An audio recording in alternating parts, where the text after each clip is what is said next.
Hai, Assalamualaikum guys. So sekarang Putri ada dekat kedai, yang mana kedai ni banyak memori. Waktu tahun Covid dulu, Putri start kerja part time kat sini untuk mula kumpul duit sambung belajar lah. So kat sini banyaklah orang kata pelajaran pertama untuk uruskan gaji. Tapi waktu tu Putri tak tahu lagi tentang public goals, jadi Putri hanya simpan saja dekat dalam akaun bank seperti biasa.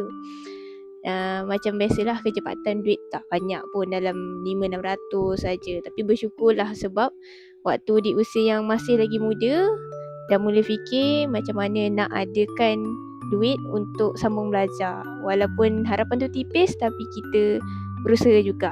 Dan peluangnya adalah untuk adik-adik sekarang yang masih lagi muda, mungkin seusia 12 tahun pun ada juga yang dah celik, dah pandai, nanti dah besar nak sambung belajar.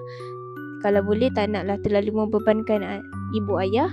Ada ya penyimpan emas usia 12 tahun dah bekerja, bantu keluarga dan juga ambil upah apa-apalah yang membolehkan dia mendapatkan duit dengan cara yang halal. Jadi duit tu disimpan dalam bank, sikit-sikit dah cukup 100, dia top up dalam simpanan emas, akaun Mascap.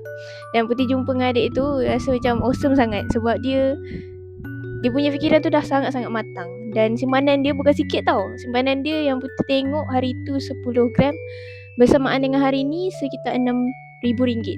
Yang mana sebenarnya rekod tu mengalahkan orang-orang yang dah bekerja bertahun-tahun.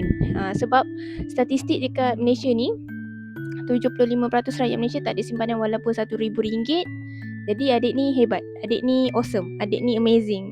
So untuk adik-adik di luar sana yang masih lagi belajar, student, andai kata kalau adik-adik rasa satu hari nanti adik nak sambung belajar dan tak nak susahkan ibu ayah, atau nak beli kereta, nak pergi haji umrah, atau nak kahwin dan sebagainya, semua tu nak atau tak nak adik kena faham perlukan kos dan modal. Jadi kalau rasa mampu, cuba berusaha untuk ambil upah apa-apa saja asalkan halal dan tak mengganggu pelajaran lah. Dan kalau adik-adik terinspirasi dengan cerita ni, ni tempat kerja Putri waktu usia muda dululah. Susun kotak, susun face mask, jual face mask semua kan. Boleh follow dan rujuk dekat bahagian bio tu untuk daftar akaun emas secara percuma, dan akak sendiri yang akan guide adik-adik step by step macam mana nak bina masa depan dengan simpanan emas yang kukuh. Okay? Dah, itu saja. Bye-bye.